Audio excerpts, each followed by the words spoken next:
오늘 말씀 가운데 큰 은혜가 되는데 이 천사에 대해서 좀 말씀을 잠깐 드리고 넘어가겠습니다. 지금 이 천사를 주님께서 보내셔가지고 천사에 대한 그 활동을 여기서 잘 사도 요한이 보는 것을 볼 수가 있는데, 이 아브라함에게도 천사가 나타나서 내년 이맘때쯤 이제 아기를 낳을 것이다, 그렇게 선포했던 것을 볼 수가 있습니다.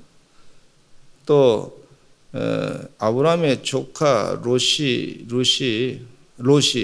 소돔과 고모라 성에서 이제 위험한 일을 당하게 되길 때, 하나님이 심판하고자 했을 때 천사가 그를 끄집어내서 소돔과 고모라 성에서부터 피하게 하신 것을 볼 수가 있어요. 그래서 성경 말씀에 천사의 활동에 대해서 자세하게 기록되어 있는데, 그 중에 사도 베드로가 헤롯 왕이 죽이려고 잡아서 감옥에 집어넣었는데 교회가 열심을 다해서 기도했어요. 그랬더니 하나님께서 천사를 보내가지고 감옥에서 끄집어냈는데, 천사가 같이 그곳에 이 감옥을 환하게 비추고 군사 넷씩 말이에요. 16명의 군사들이, 로마 군사들이 지키고 있는데 다 잠을 재우고 사도 베드로만 꼭 꼬집어내가지고 그를 살렸던 것을 볼 수가 있어요. 그로 인해가지고 큰 소동이 일어나서 그 파수꾼으로 지켰던 군사들은 다 죽음을 당했던 걸 볼 수가 있어요. 믿는 자에게 하나님께서 도와주셔서 천사의 활동이 있는 것을 우리가 또한 분명하게 보게 됩니다.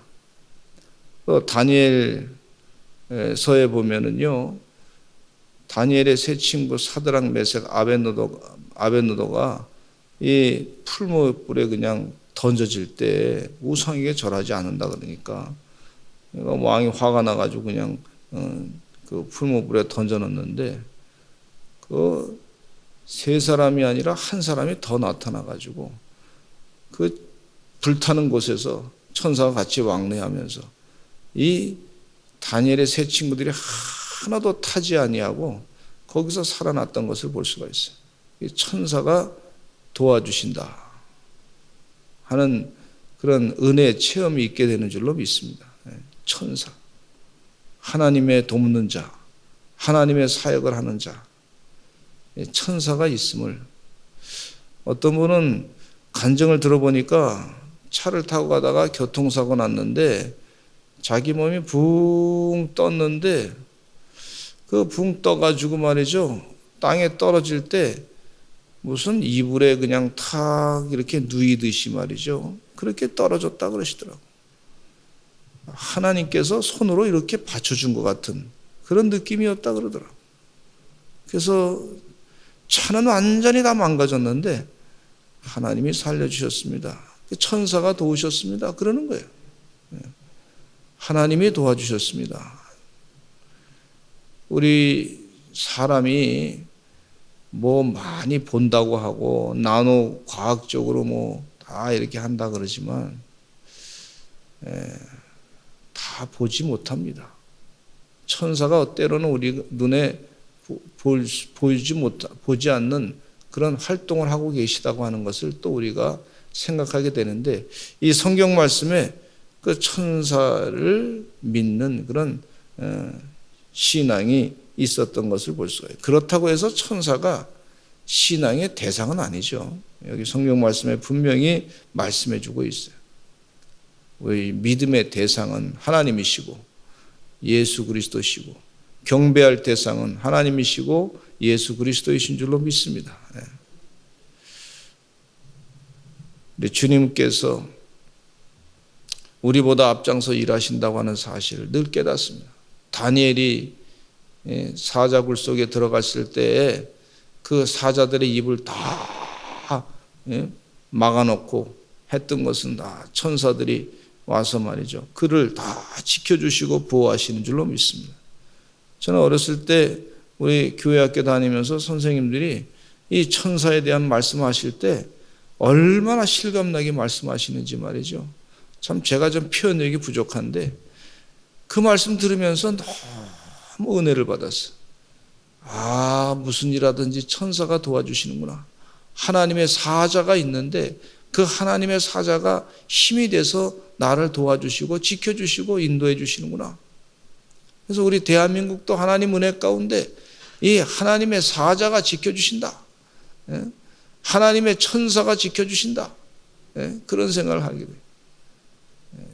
이 요한계시를 보면 거룡과의 싸움이 있는데 이 천사의 이 예수님께서 말이죠, 대장이 되셔서 그 천사들을 이끌고 수많은 천군 천사를 이끌고 말이에요. 다니엘서에 보면은 이 천군 천사 미카엘 군대 말이죠. 그걸 설명해 주고 있는데 하나님의 군사가 얼마나 역사하는지, 주의 은혜 가운데 그 하나님의 군대를 엘리사가 말이죠.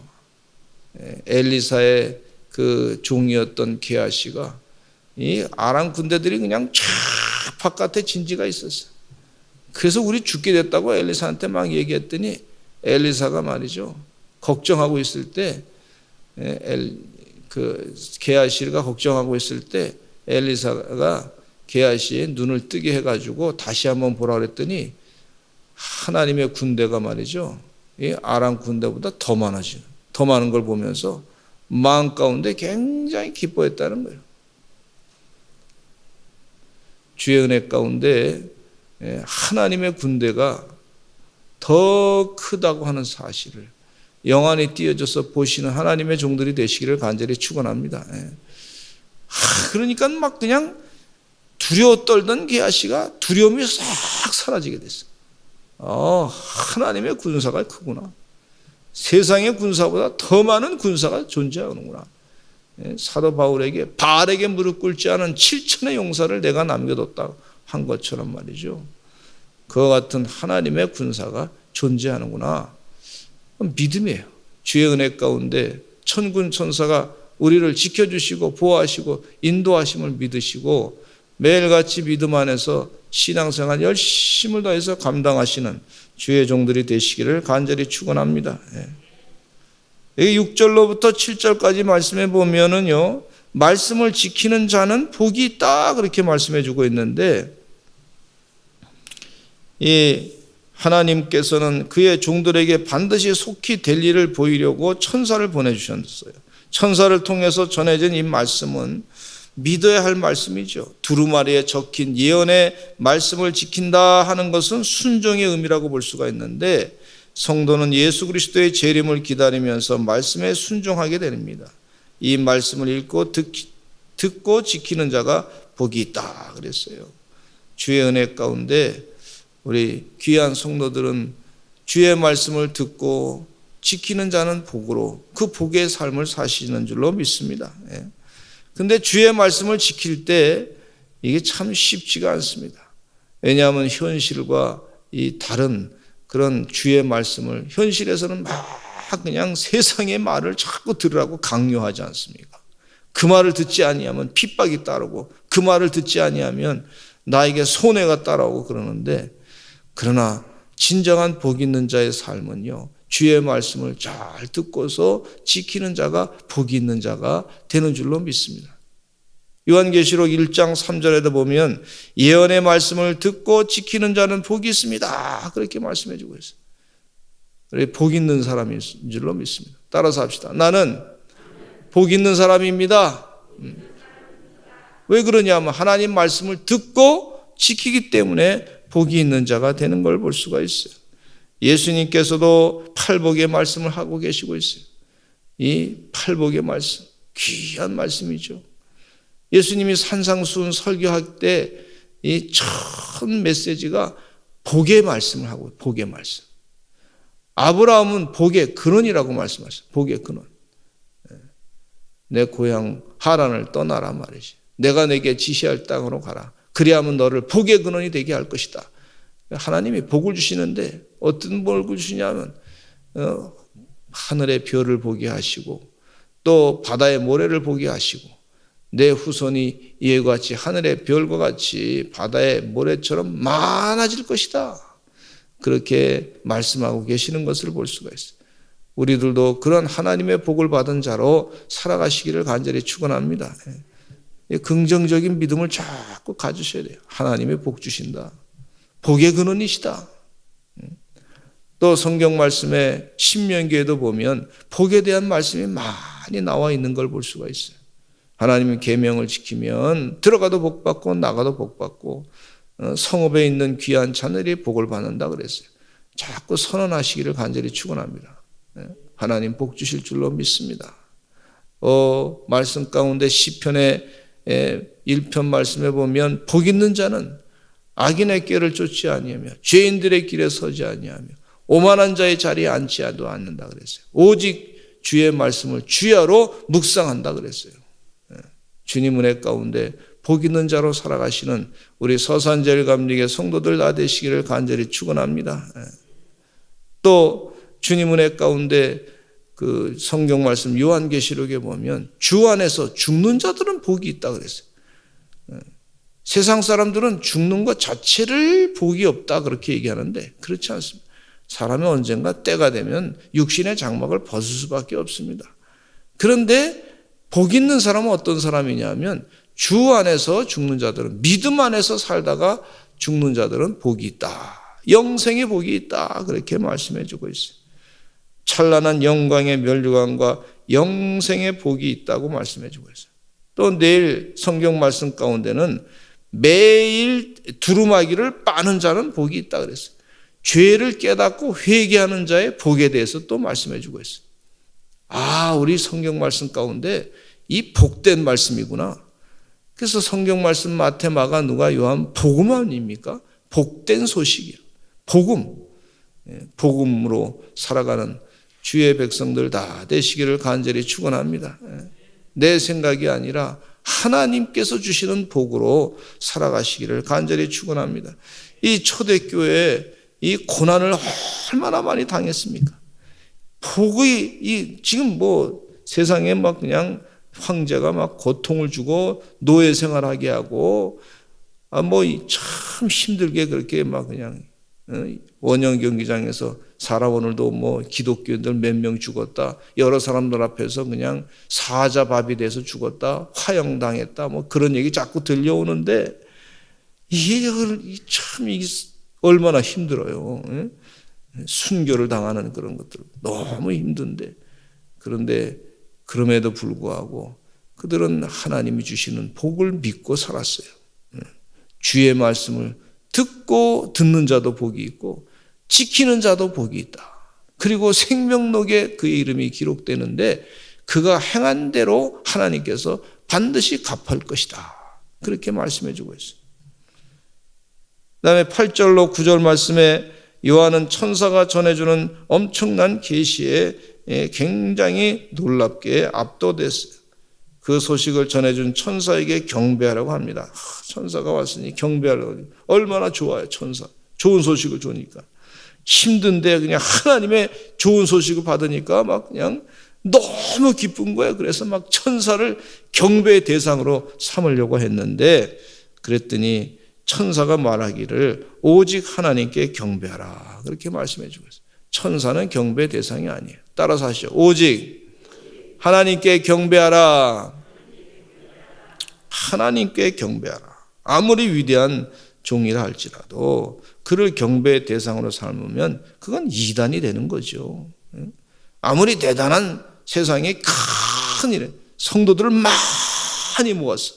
수만 명이 따라서. 그렇다고 해서 그 사람이 하나님이 아니잖아요. 우리가 섬길 대상은 바로 예수 그리스도시고 하나님이신 줄로 믿습니다. 경배의 대상. 이단의 교주들이 말이죠. 경배의 대상으로 자기가 섬김 받기를 원하는 것이 그것이 이단의 교주들 아닙니까? 신천지의 이만이라든지 말이에요. 또 문선명이라든지 또 장길자라든지 이단의 교주들. 나를 경배하라. 마치 대단한 일을 한 것처럼 말이죠. 그렇게 사람들한테 보이면서 저 사람 대단한 사람이다. 그렇지 않습니다. 우리가 조영기 목사님을 존경은 하죠. 그러나 경배의 대상은 아니잖아요. 예? 우리가 조영기 목사님에 대해서 무슨 뭐 이렇게 찬송가 그런 거 없잖아요. 조영기님을 참 찬양합니다. 영광 받으소서 이러지 않잖아요. 주님만 찬양받고 영광 받는 거지요. 예? 지금 분명하게 얘기해 주고 있어요. 예. 주의 은혜 가운데 주님만 찬양하시고 하나님께 영광을 다 돌리시는 주의 백성 되시기를 간절히 축원합니다. 예. 그리고 10절부터 12절 말씀에 천사는 요한에게 때가 가까우니 이 두리머리의 예언의 말씀을 임봉하지 말라. 임봉한다는 얘기는 이 말씀을 딱 잠궈놓고 다른 사람이 못 듣게 하는 거죠.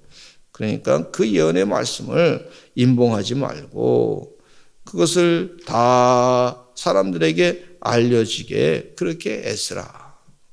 그렇게 말씀해 주고 있어요. 이 하나님께서 주신 영적인 비밀을 이웃에게 잘 전달하는 거예요. 그래서 열심을 다해서 전도하지 않습니까? 영적인 비밀이 뭐예요?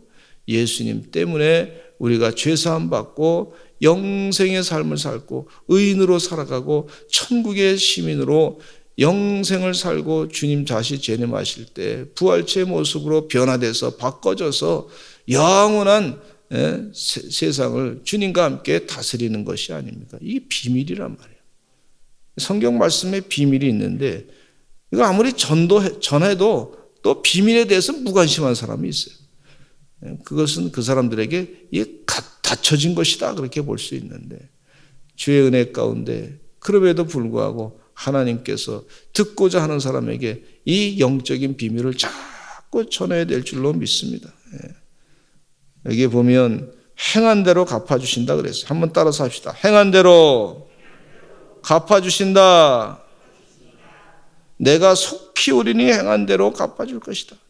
여기 보면 아주 굉장히 무서운 말씀을 하고 계시는데 이 요한계시록 22장 10절에 보면은요 이런 말씀이에요. 11절에 보니까 불의를 행하는 자는 그대로 불의를 행하고 더러운 자는 그대로 더럽고 의로운 자는 그대로 의를 행하고 거룩한 자는 그대로 거룩하게 하라. 이렇게 말씀하고 계세요.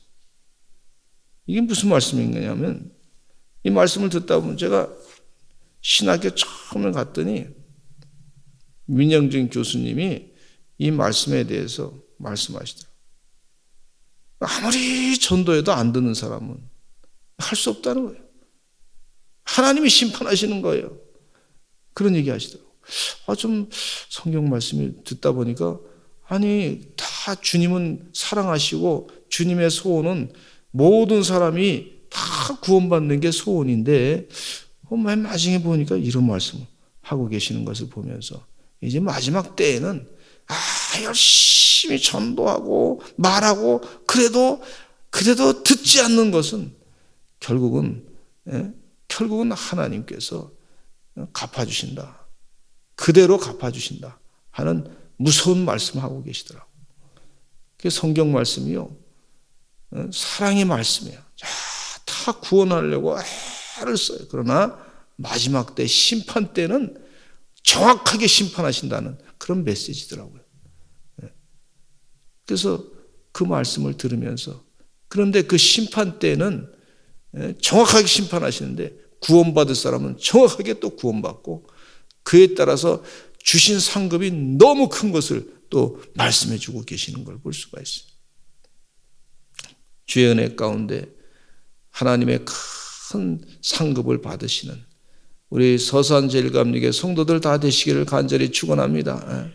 상급도 큰 상급, 주님이 주시고자 하는 큰 은혜의 상급. 거룩한 자는 그대로 거룩하게 하라. 의로운 자는 그대로 의를 이루게 하라. 그런데 더러운 자는 그대로 더럽게 될 것이다. 이렇게 그대로 두게 하라 얘기하고. 그러나 우리 서산제일감리교 성도들은 의로운 자로 그대로 의를 행하게 될 것이고 거룩한 자로 그대로 거룩하게 될 줄로 믿습니다.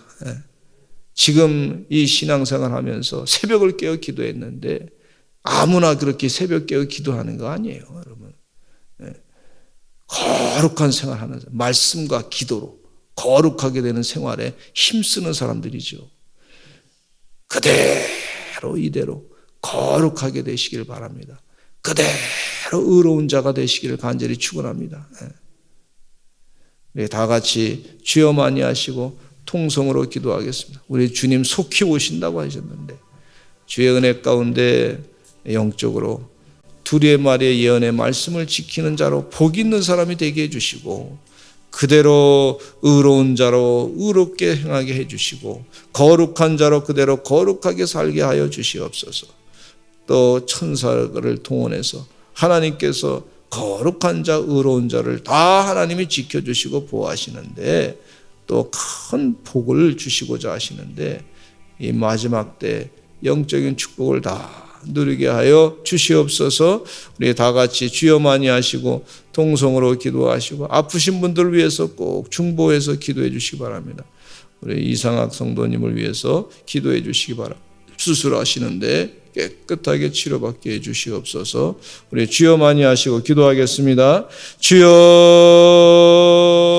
주여